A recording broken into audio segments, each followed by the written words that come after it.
Hi, my name's Nina. We have a lot to talk about today because so much has happened. Typically, I would be coming to you bringing you a lyrical deep dive, but today we are entering the real present world in which we are living in because Taylor Swift has given us updates and quite a bit of information actually counteracts pretty much all of the thoughts that the fandom has had over the last couple years, which just goes to show we never know what's going on. As of yesterday, May 30th of 2025, Taylor Swift announced that she actually got the opportunity to buy back her first original 6 albums that were owned by Shamrock Holdings.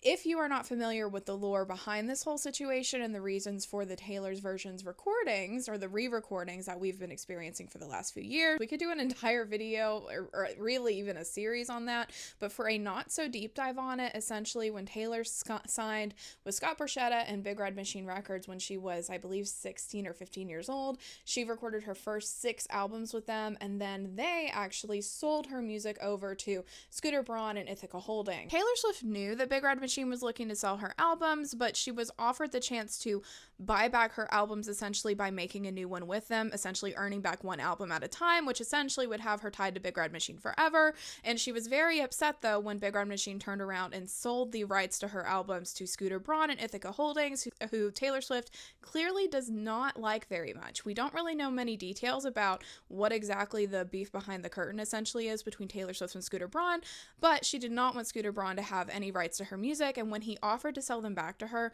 reportedly she stated that he only would sell them back to her if she would sign an NDA saying that she would never say anything negative about him. Obviously, Taylor did not want to sign an NDA saying that she would never say anything negative about Scooter Braun. So that brings us to today. Yesterday, March 30th of 2025, Taylor has officially bought back the rights to her masters. She got them back from Shamrock Holdings, who bought them from Scooter Braun and Ithaca Holdings about a year after they sold. Reportedly, Taylor bought back her masters for around $360 million. So that gets us to today.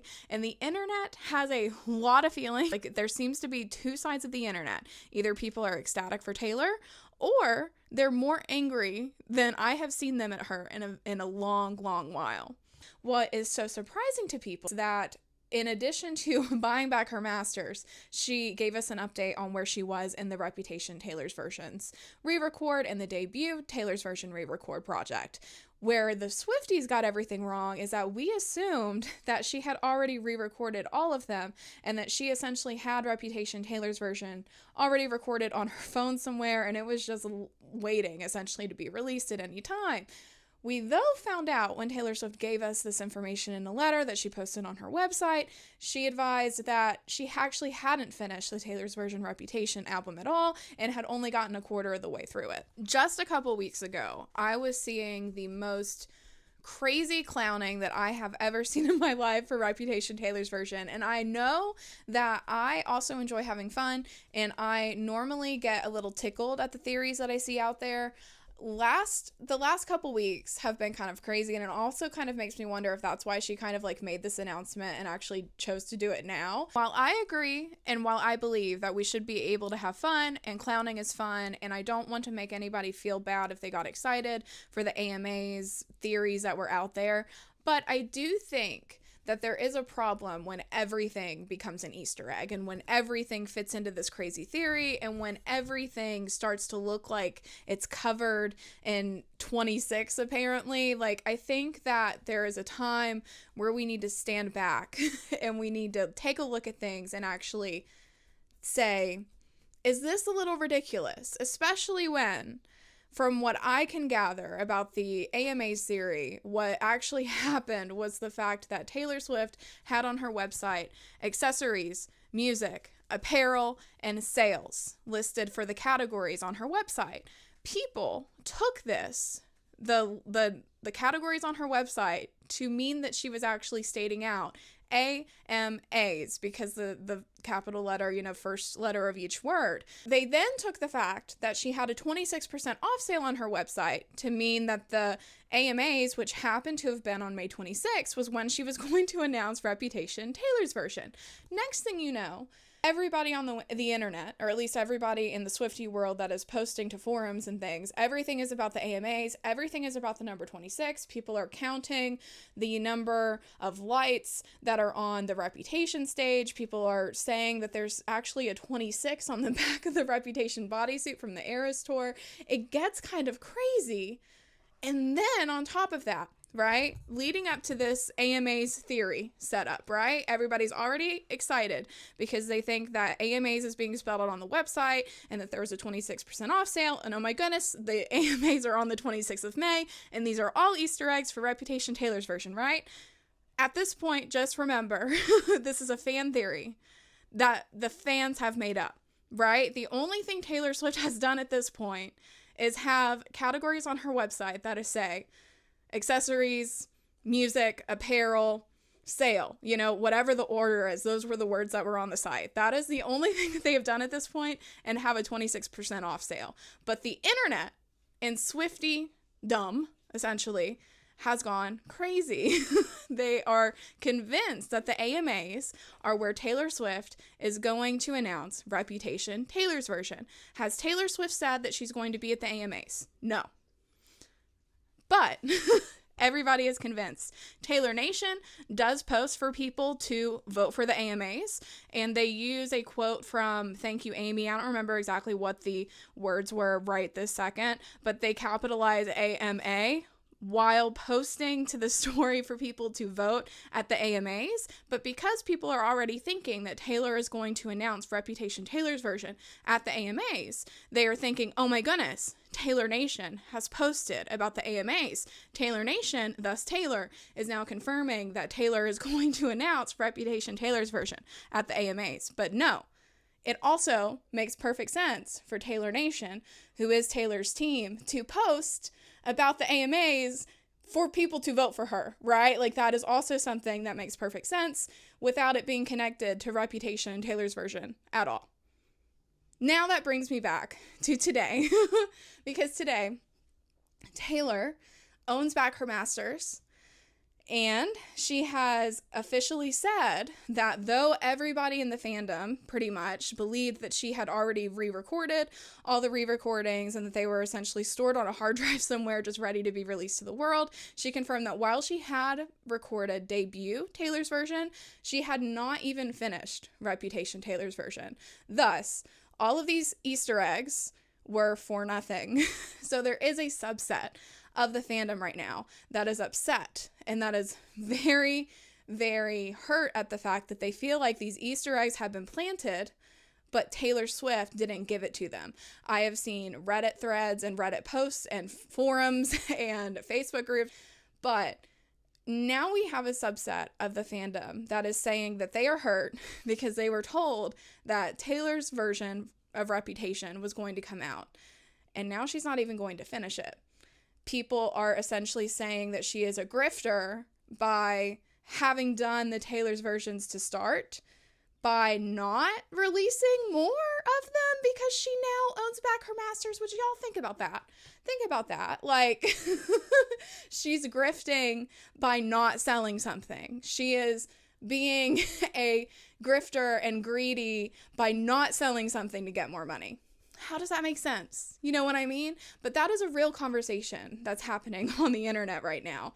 But what people are not talking about is the fact that Taylor Swift is an artist, and why should she have to re-record her art when she's already done it? Like, now that she owns back her masters, why would she re-record Reputation if it doesn't fulfill her, if it doesn't give her joy, if it doesn't spark anything creatively in her? Also completely normal for us to see patterns and things in everyday life because our brains are actually programmed to do that. It's called apophenia. It's a real thing, and people are just prone to see patterns in everything. And of course, we're going to see 26 when Taylor Swift, her favorite number is 13. That's her lucky number. Of course, we're going to see 26s when everything is done in intervals of 13 because that is just what Taylor Swift does on her website. She's not going to have a 10% off sale. She's going to have a 13% off sale. She's not going to have a 25% off sale. She's going to have a 26% off sale. It's just kind of how it works. And while I understand that, like, when we get excited for something, we're going to be looking for more clues about it, there is a time when it's just too much. And this was that time. I mean, when the episode of The Handmaid's Tale came out, where the snippet of Look What You Made Me Do from Reputation, Taylor's version, was played, I understand people getting so excited about that scene and getting excited that that clip was used. But when we're thinking that Taylor Swift is getting off the bus, guys, Taylor Swift was not getting off the bus. Why would Taylor Swift be in The Handmaid's Tale? And I also just want to say, like, people would get very upset if Taylor Swift was in The Handmaid's Tale. They'd then say that she was stealing The Handmaid's Tale.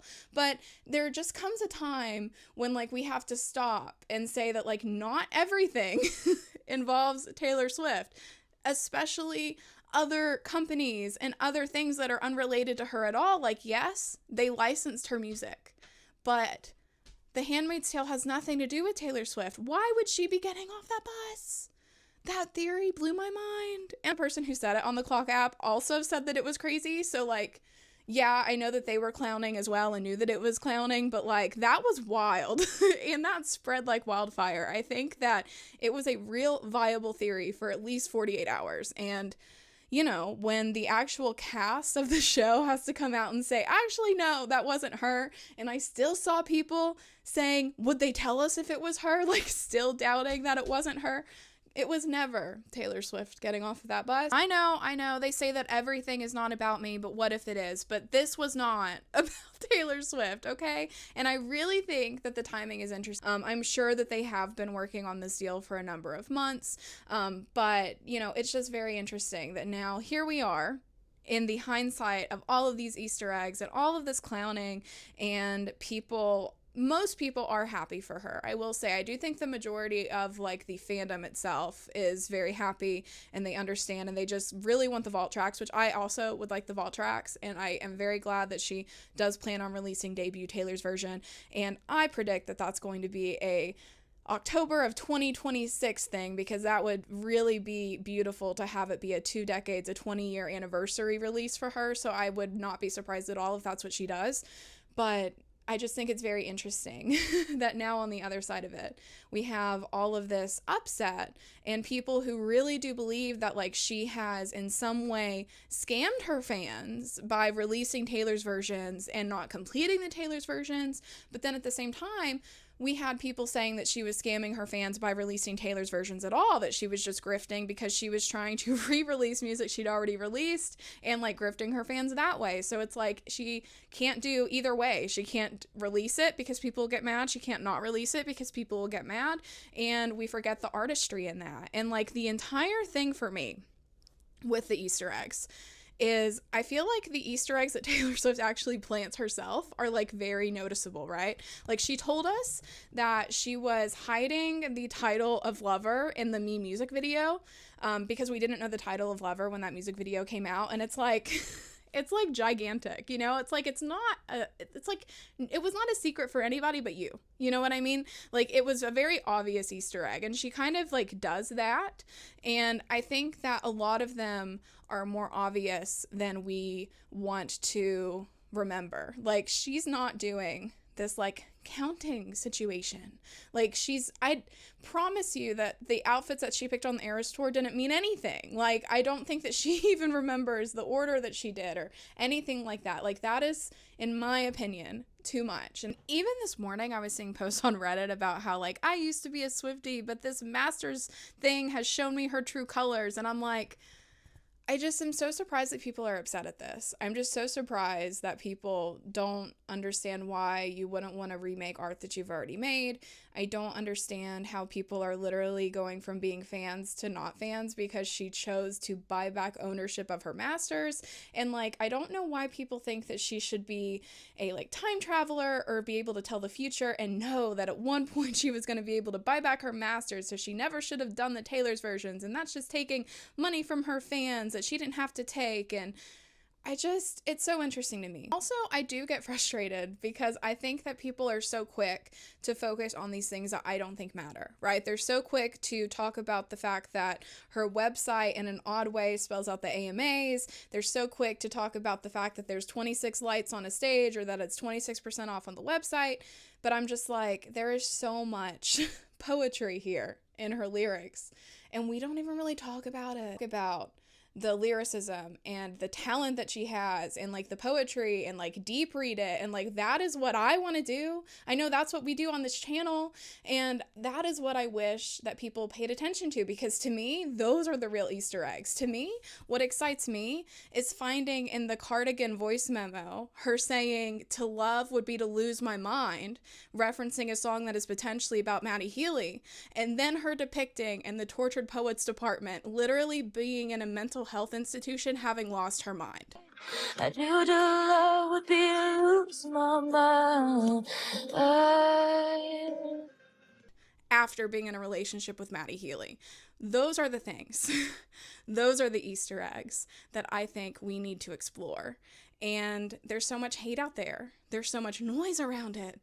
And I think that we should be appreciating the art, because that's what Taylor's wanting to do. Taylor says Reputation is perfect. I don't need to redo it. I don't need to do this again. And I agree with her. So let me know your thoughts in the comments. If you like more videos like this, if you want me to talk about like the things that are going on in Swiftydom, let me know. I would love to do more of these. And of course, we will get a lyrical deep dive video next week. If you are not subscribed, which about 70% of you who regularly watch my videos are not, I would love it if you would. Let me know what you want to see down below. How are you feeling? What are your opinions about everything that's going on? I know that there is a lot of nuance to a lot of the feelings, and I understand being disappointed that Reputation Taylor's version isn't going to look like what we expected it to look like, and I understand being upset that like the clowning and the Easter eggs itself and how we view them may look a little bit different, but it's going to be okay. And I personally am very excited, looking forward to the next album, and I hope that we can continue to be excited together, because she is going to continue to put out music, and I am going to continue to need to deep read it. So I am so excited for that next album. When we get the Reputation Vault tracks, I'm excited for those too. We're still going to get what I think will probably be like a Reputation Deluxe version, and honestly, that's going to be great. So let me know what you guys think in the comments. Let me know your thoughts of it. Have you seen the hate on the internet? Let me know what you guys are thinking, and I will see you next week. Also, let me know if you have any like burning desire to hear a specific song deep dive from me, because I will definitely look into it. Thanks. Bye.